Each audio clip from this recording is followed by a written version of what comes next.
My fiancée wanted an open relationship, but only for her, because I'm just a mechanic. Hey everyone! Before we jump into today's video, I need your help.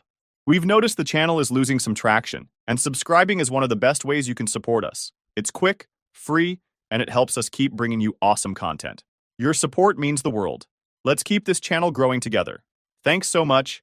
Now let's start the video. Hey guys, just throwing this out there because I got some thoughts rattling around. I, 29 male, work as a mechanic. Been there since I was 23, and honestly, I love what I do. Get to fix things with my hands all day, good group of guys to work with, and my boss is more like a father figure than a boss. The pay's decent enough. Not gonna make me rich or anything, but I can cover my bills and even put some money aside most months. Best part of my job is this project I've been working on. My grandpa's 1967 Mustang. Man, that car's special. Before he passed from cancer, Gramps made me promise to finish restoring it. He's the one who taught me everything about cars, starting when I was just this little kid who could barely reach the hood without standing on a milk crate. Used to joke that motor oil ran in our veins instead of blood. So anyway, 4 years ago, I met Sarah. Funny story actually, her dad's a mechanic too, owns his own shop across town. He brought this tricky transmission job to the garage for a second opinion, saw me working, and decided to play matchmaker. Asked me to look at his daughter's car, said the AC was acting up. Classic dad move, right? When Sarah came to pick up her car, we just clicked. She was working as a regular office worker at this marketing firm downtown, nothing fancy. We went for coffee, talked for hours. She actually seemed interested in my work, asked questions about the cars I was fixing. Even better, she got along great with my family. My mom practically adopted her after the first Sunday dinner. We moved in together after 2 years. Got this small but nice apartment downtown. Sarah would come to the garage on weekends, hang out while I worked on Gramps' Mustang. Got her own pair of overalls and everything. She'd help me sand parts, hand me tools, learn about what each piece did. We had this whole plan about using the Mustang as our wedding car. Gonna decorate it with flowers and stuff. Life was pretty great, you know. We had our routines. She'd cook dinner some nights, I'd cook others. Yeah, mechanics can cook too. We'd watch movies, hang out with friends, go to family dinners. Regular stuff, but it felt perfect to us. My buddies from the garage loved her. Their wives would invite her for girls' nights. Everything just worked. Even our problems were normal couple stuff. Like, she'd get annoyed when I left my work boots in the living room, or I'd give her grief about leaving wet towels on the bed. But we always worked it out. Never went to bed angry. That was our rule. I was planning to propose for a while, saved up for a ring that I knew wasn't the biggest, but thought was pretty nice. Did it at my parents' place during Sunday dinner, with both our families there. Sarah cried. Happy tears. My mom cried. Her mom cried. Even my dad got something in his eye, if you know what I mean. We started planning the wedding right away. Nothing too fancy. Ceremony at this nice local church. Reception at the community center where Sarah used to volunteer. She was cool with keeping things simple. Said she'd rather put money toward our future than spend it all on one day. Then about 3 months ago, everything changed. Sarah got this big promotion at her firm. Went from regular office worker to some kind of senior brand strategist position. Was really excited about it, telling me about all these projects she'd get to work on. I was proud of her, you know? She worked hard for it. But man, if I'd known then what was coming. After SARS got this big promotion, suddenly everything about her changed. And she was so obvious about the whole thing. Like seriously, did she think I was stupid just because I work with cars instead of computers? Like, every morning she'd spend like an hour getting ready for work. New makeup, new hairstyle, these expensive clothes she kept ordering online. We're talking $300 blouses and stuff. I saw the credit card bill one time when I was paying our rent online. That's almost what I make in 2 days of work, just for one shirt. Her supervisor, Mark, started scheduling all these emergency late-night meetings. Like, how many emergencies can a marketing company really have? They're not saving lives or fixing broken-down cars on the highway at 2 a.m. like my buddy Tony has to do. But Sarah would come home at 9, sometimes 10 p.m., talking about how they lost track of time working on projects. I started noticing other stuff too, like how she'd always put her phone face down when she was around me, or how she'd step out onto our apartment balcony to take calls, even when it was freezing outside. One time, I got up to use the bathroom at night and saw her texting someone at 1 a.m., but when she noticed me, she quickly turned off her phone and pretended to be asleep. The worst part was how she started acting around my friends and family. These are good people, you know? Salt of the earth type folks who'd give you their last dollar if you needed it. My best friend Ray's wife had a baby, and they invited us over for dinner. Sarah spent the whole time checking her phone under the table, then made us leave early because she had a headache. Saw her posting on Instagram an hour later from some wine bar with her work friends. Then there was this one time my sister Amy needed help moving. Sarah used to love Amy, they were like best friends. Amy even asked her to be her maid of honor last year. But suddenly Sarah's too busy to help her move. Said she had this big presentation to prepare for. So I went alone to help Amy, and guess what? One of Amy's new neighbors works at Sarah's company. Said there weren't any big presentations that week. The changes at home were just as bad. We used to cook dinner together almost every night. Nothing fancy, just regular food, but it was our thing. She'd chop vegetables while I handled the meat and stuff, and we'd talk about our day. Now she was always grabbing dinner with the team or networking over apps, whatever that means. When she was home, she'd just order expensive takeout and eat while staring at her phone. Remember that Mustang I mentioned? Sarah stopped coming to the garage completely. Used to be our Saturday thing. We'd work on the car together, grab lunch from this little Mexican place around the corner, make a whole day of it. The owner, Maria, still asks about her sometimes. Now Sarah says the garage is too dirty, and she can't risk ruining her work clothes.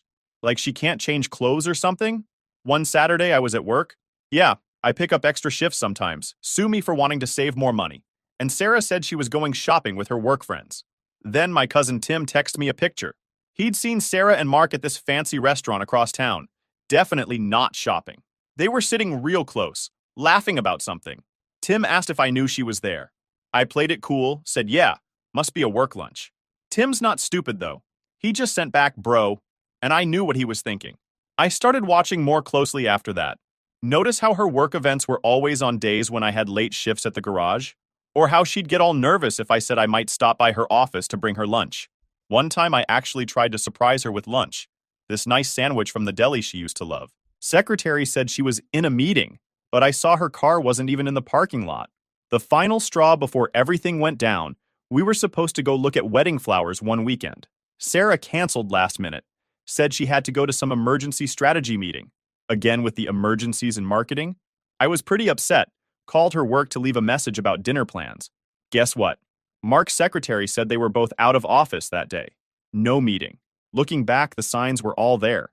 The password on her phone, the weird work hours, the new clothes, the constant texting, the way she'd jump every time her phone buzzed, how she stopped wanting to hang out with my family, started making comments about my job, my clothes, my friends, acting like the life we built together suddenly wasn't good enough for her. I knew there was something going on with her, but I gave it time. But you know what's funny? Through all this, I kept working on that Mustang. Every free moment I had, I was at the garage, fixing it up. My grandpa used to say, son, when life gets messy, focus on what you can fix with your hands. So that's what I did. Kept my head down, worked on the car, and waited for Sarah to show her true colors.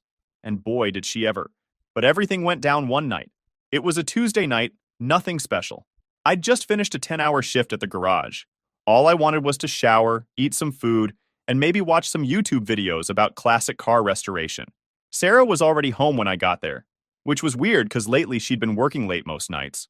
She ordered some fancy sushi from that expensive place downtown.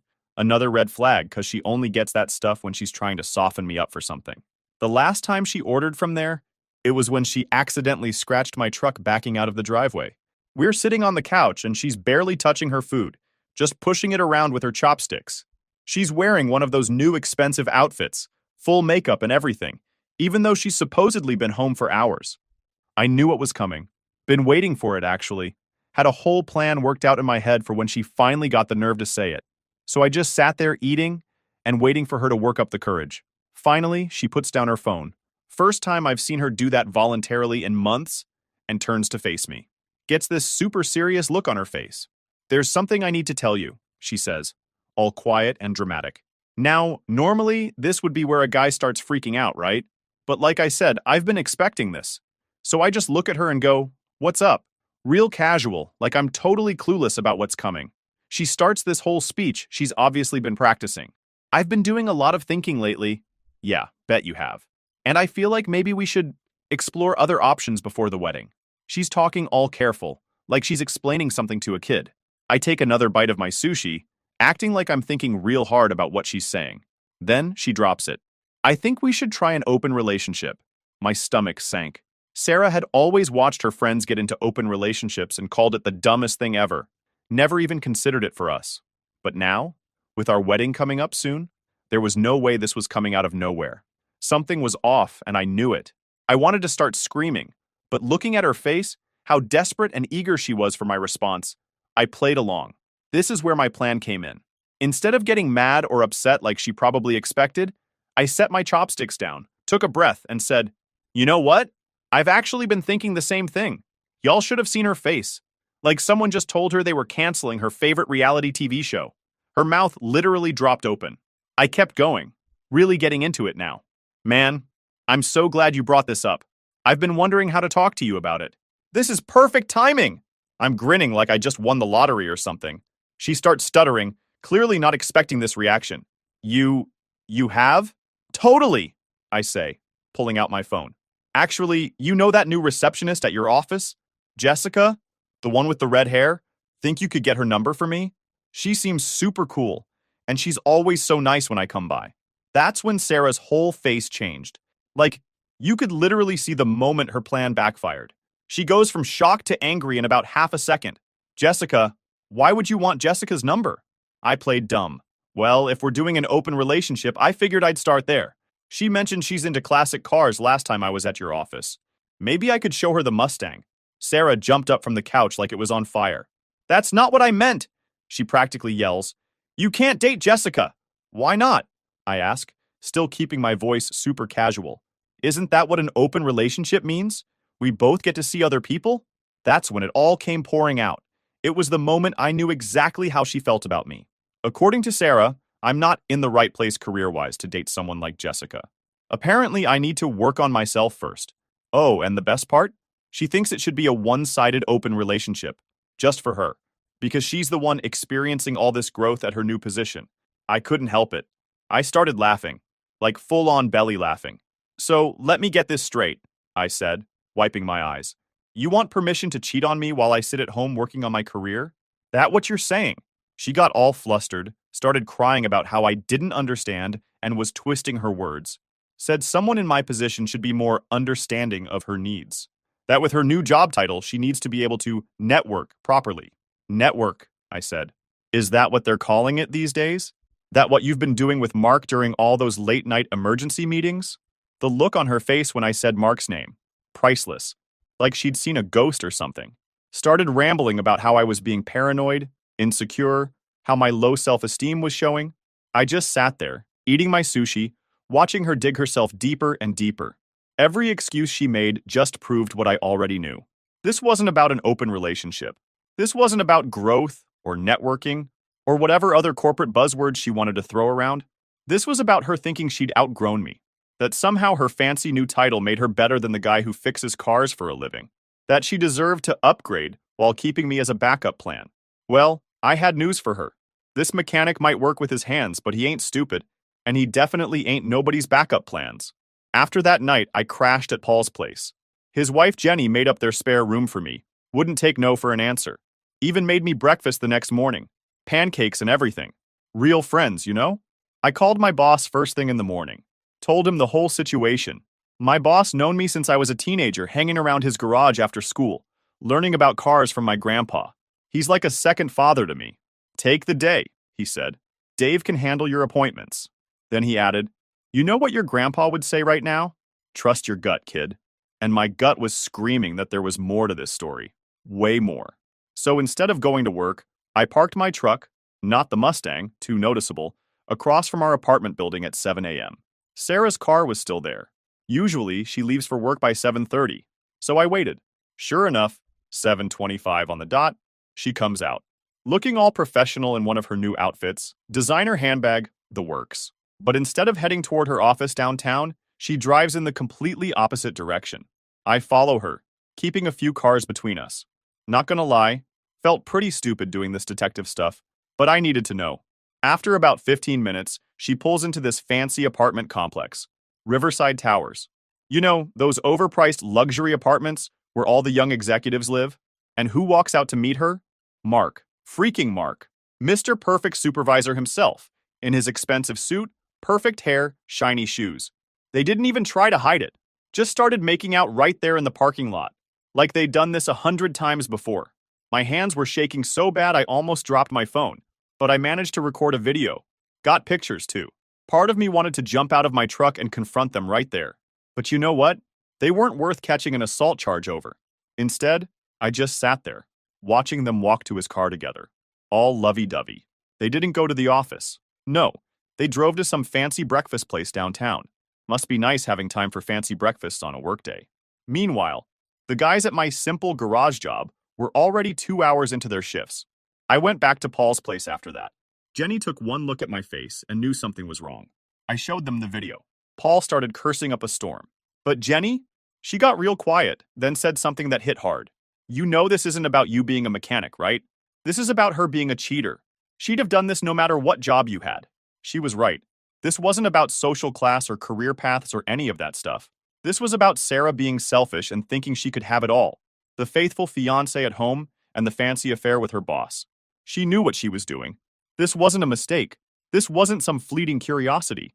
She had already made up her mind, probably long before she even brought it up to me. And that hurt more than anything. The woman I thought I was going to spend my life with wasn't just betraying me. She was willing to lie straight to my face and pretend it was some enlightened idea we should explore together. But what stung even more? The way she looked at me after she got that promotion. Like I wasn't on her level anymore. Like the guy she used to call a real man was suddenly less. I used to be her rock, the one she admired, the one she'd brag about. He can fix anything, she used to say. He's solid, dependable, a real man. But now I was just the guy she came home to after spending her days in some shiny office with people she suddenly thought were better. She didn't respect me anymore. And honestly, that was worse than her cheating. So I spent the rest of the morning making calls. First to the venue. Lucky they had a cancellation policy. Lost my deposit, but whatever.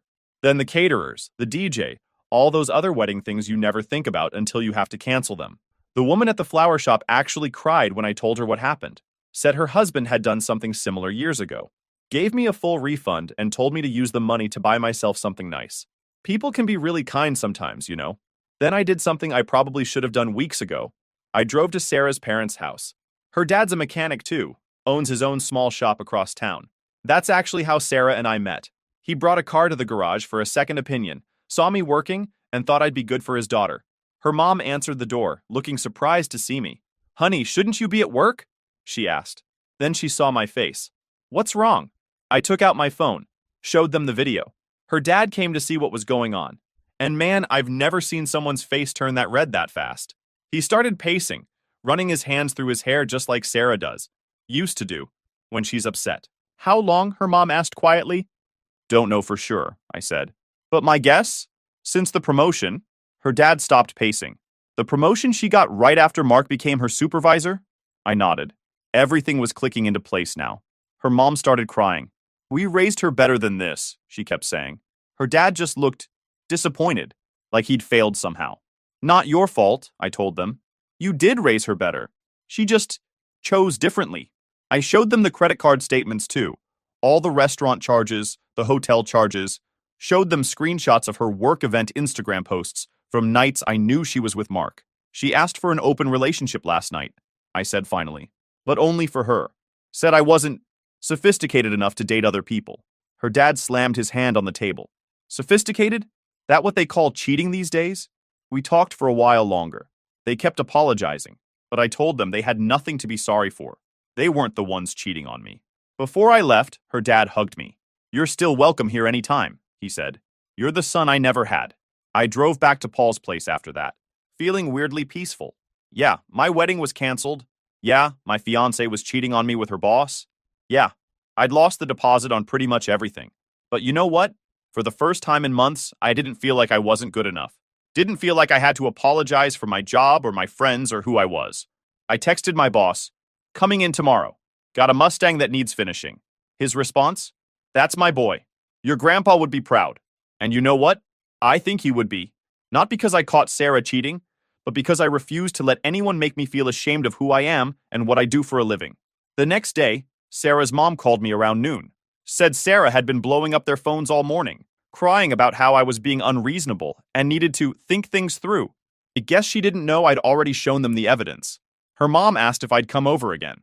Said Sarah was coming for dinner and it was time to end this mess. I didn't really want to, But her dad got on the phone. Son, you deserve to say your piece, and she needs to face what she did. So there I was, sitting in their kitchen at 6 p.m., helping her mom make dinner like I'd done 100 times before. Almost felt normal, except for the tension in the air. Her dad was in his garage. Yeah, they got one too, probably trying to keep his cool. Then we heard Sarah's car pull up. Her mom squeezed my hand and whispered, "Stay strong." Sarah walked in like she owned the place, still in her fancy work clothes. Then she saw me at the kitchen counter, and her face went white, like ghost white. "What's he doing here?" she demanded, looking at her mom. Before anyone could answer, her dad came in from the garage, wiping his hands on a rag, just like I do at work. "Sit down," he said in that voice parents use when you're in serious trouble. Sarah sat. Guess some habits don't change even when you're a fancy marketing executive. "Now," her dad continued, "you've been calling us all day about how unreasonable your fiancé is being. So here he is. Talk." Sarah started her whole speech again, about growing apart, about needing space to explore, about how I was being controlling and unsupportive of her career growth. Her mom just kept cooking, but I saw her shaking her head. When Sarah finished, her dad looked at me. "Show her." I pulled out my phone, pulled up the video from that morning, placed it on the table, and hit play. Sarah's face went from confused to horrified as she watched herself kissing Mark in that parking lot. That's not," she stuttered. "Not what?" I asked. "Not what it looks like? 'Cause it looks like you're making out with your boss at 7:30 in the morning when you're supposed to be at work. It looks like you're leaving his fancy apartment building. It looks like you've been lying to everyone." Her mom finally turned around. "How long, Sarah? How long has this been going on?" Sarah started crying. "It's not what you think." She tried again. I pulled out the credit card statements next. "These charges from the Grand Hotel, that not what we think either? The dinners for two at places I've never been to? All those emergency meetings that somehow always happened when I was working late?" Her dad hadn't moved from his spot by the garage door. "We raised you better than this," he said quietly. That seemed to hit her harder than anything else. "You don't understand," she said between sobs. "Mark, he sees my potential. He knows what I can become. We're the same. We have the same goals." "Goals?" her dad interrupted. "Like cheating on your fiancé? Like lying to your family? Those the kind of goals you're talking about?" I just sat there, watching her try to explain herself, watching her parents see who their daughter had really become. It was sad, honestly. "You know what the worst part is?" I finally said. "You could have just told me. If you didn't want to marry me anymore, if you'd fallen for someone else, you could have just said so. Instead, you made me feel like I wasn't good enough because I work with my hands, like I should be ashamed of being a mechanic." Her mom came and stood behind my chair, hands on my shoulders like she was protecting me. "Your father's a mechanic," she said to Sarah. "Was he not good enough either?" That hit home. Sarah looked at her dad, still in his work clothes, still holding that shop rag. He'd put 2 kids through college with that not good enough job. "Daddy, I didn't mean—" "Save it," he cut her off. "You want to throw away a good man who loves you, who works hard, who's honest, who is helping you plan a future together? Fine. But don't you dare sit in my house and act like working with your hands is something to be ashamed of." Sarah tried a different approach. I need more than..." She gestured vaguely around the kitchen, at her mom's simple home cooking, at her dad's work clothes, at me. "More than what?" her mom asked. "More than love? More than respect? More than a family that would do anything for you?" I stood up then, said what I came to say. "I'm canceling the wedding. Already started the process. You can tell Mark he won't have to sneak around anymore." "Mark's married," her dad said suddenly. We all turned to look at him. "Yeah, looked him up after you showed me that video. Got a wife and 2 kids in the suburbs. But I'm sure he sees your potential real clear." Sarah's face. Man, that was when it finally hit her. She wasn't special. She wasn't heading for some amazing future with Mark. She was just the latest office fling for a guy who probably did this all the time. She started, but I was done listening. "Keep the ring," I said. "Sell it. Upgrade your designer wardrobe, whatever. I don't want anything from you anymore." I hugged her mom, shook her dad's hand. As I was leaving, I heard Sarah start really breaking down. Heard her mom say, "Actions have consequences, sweetie." Got in my truck, sat there for a minute. Could still hear Sarah crying through the open kitchen window. I didn't feel anything. That woman is not mine to care anymore. So I started my truck, headed to the garage, had a Mustang waiting for me. And for the first time since this whole mess started, I knew exactly where I was going. After everything went down with Sarah and her parents, I threw myself into work. Like hardcore. My boss had to practically kick me out of the garage some nights. I'd work my regular shift, then spend hours on the Mustang. The guys started bringing me dinner, worried I wasn't eating right. There's this little coffee shop right across from the garage. Nothing fancy, just good coffee and simple food. Started going there on my lunch breaks because I needed somewhere quiet to think that wasn't full of car parts and worried coworkers. First time I went in, barely looked up from my phone. I was dealing with another text from Sarah trying to explain herself. This waitress comes over, her name's Mia, big eyes, and just waits. Didn't try to rush me, didn't get annoyed. When I finally look up, she's got this patient smile, like she gets it. Rough day? She asks, holding up the coffee pot. I just nodded, and she filled my cup. Want some company with that coffee, or you need space? The question was unusual to me. I looked up, and her big eyes threw me off guard. Deep, warm, and so steady, like they saw straight through the mess in my head. Most people just push themselves into your business, you know? But she was actually asking. Space, if that's okay, I said. Sure thing. Wave if you need a refill. And she just left me alone. Didn't try to make small talk. Didn't hover around. Just let me sit there with my thoughts and my coffee. I started going there most days. Mia was usually working the lunch shift. Gradually started talking more. Found out she's working there while finishing nursing school. Said she likes the flexible hours, and the regulars are good for practicing patient care. One day I was there during a slow period, and she sat down across from me with her own coffee. Hope you don't mind, she said. My feet are killing me. We got to talking. She noticed the grease under my nails. Yeah, that stuff never completely comes off. And instead of looking grossed out like Sarah used to, she gets all excited. Oh my God, you're a mechanic? That's amazing. Turns out she's been getting scammed by shops for years because she doesn't know anything about cars. I swear they see a woman walk in and add an extra 100 to the bill, she said, rolling her eyes. Before I knew what I was saying, I offered to teach her some basic car stuff. You know, just so you know when they're trying to pull one over on you. She lit up like I'd offered her $1 million. Really? You do that? We set up a time for that weekend. I brought my tools to her apartment complex's parking lot, showed her how to check her oil, change a tire, what all the warning lights mean. She took notes in this little notebook, asked smart questions. What really got me was how she treated it like valuable knowledge, not some dirty job beneath her. She actually wanted to learn, even crawled under the car with me to see where the oil drain plug was, didn't care about getting her clothes dirty. After that, she started coming by the garage sometimes. Not in an annoying way, just dropping off coffee for everyone, saying hi. The guys loved her. Dave, who's like the grumpiest dude ever, actually smiles when she comes around. One day she came in looking worried. Her car was making this weird noise.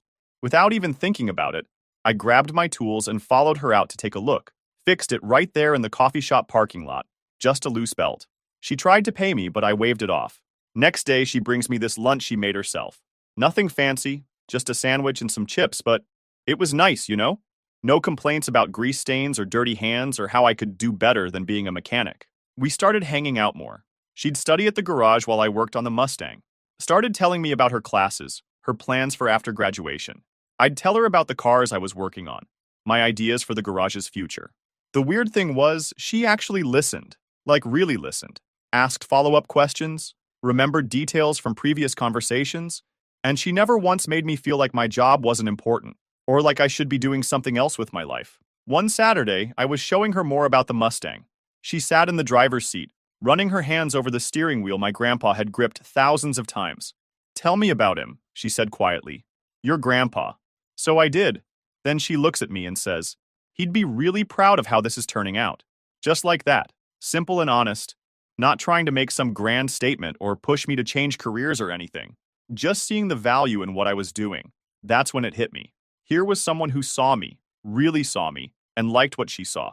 Didn't try to change me or improve me or push me to be something I'm not. The guys at work noticed the change in me. Paul pulled me aside one day, said, "You're smiling again, man." Like, really smiling. And I was. Not because Mia was some perfect dream girl, or because she was fixing me after Sarah, but because for the first time in a long time, I felt like I could just be myself. Grease under my nails, simple lunch breaks, Mustang restoration and all. The best part? Mia was just as real as me. No fancy job titles, no designer clothes, no pretense. Just a hardworking student who brings coffee to mechanics and isn't afraid to get her hands dirty. After Sarah, I never thought I'd trust someone like that again. But Mia, she made it easy. Not by making grand gestures or promises, but by just being genuinely interested in who I am, not who she thinks I should be. And yeah, it's been 2 months since everything went down with Sarah. The Mustangs finally finished. Every bolt, every panel, every piece exactly how Grandpa would have wanted it. Mia was there when I started it up for the first time, sitting in the passenger seat with this huge smile on her face. The engine roared to life like it was just waiting for the right moment to sing again. Later that night, Mia and I drove it to my parents' place for Sunday dinner. My mom took one look at us pulling up in Grandpa's car and started crying happy tears. Dad just nodded, that quiet, proud nod that says everything without saying anything. Sarah's dad was there too. Yeah, we still keep in touch. He's more family now than Sarah ever was. Speaking of Sarah, man, karma hit her and Mark hard. Turns out Mark wasn't just cheating with Sarah. He had this whole pattern of going after new employees. Sarah was just the latest in a long line. His wife found out in the most public way possible, caught him with some new junior exec at the company Christmas party. Like, in his office. Whole company saw the fallout. Mark's wife took him for everything in the divorce. House, cars, most of his money. Even better, she now owns half his company's shares because he was dumb enough not to get a prenup. She's on the board of directors now, and first thing she did was vote to fire him. Guy's working at some tiny consulting firm in another state now. Nobody in the industry will touch him. Sarah tried to play the victim when it all came out. He manipulated me. I didn't know he was like that. But then 3 other women came forward about Mark, and everyone found out Sarah knew about at least one of them. She lost all credibility at work, got demoted, then basically forced to resign. Last I heard from her mom, Sarah's working some entry-level job at a way smaller firm, making less than she did before the promotion that started all this. Living with her parents again cause she can't afford her fancy apartment anymore. All those designer clothes she bought? Selling them on some online marketplace to make rent? Her mom says she's doing some soul searching. Sure, now that the fancy job and married boyfriend are gone, she's got plenty of time to search. Meanwhile, life's pretty sweet on my end. My boss is talking about making me a partner at the garage. Says he's getting too old to handle everything himself, and I'm the only one he trusts to carry on his legacy. Business is booming.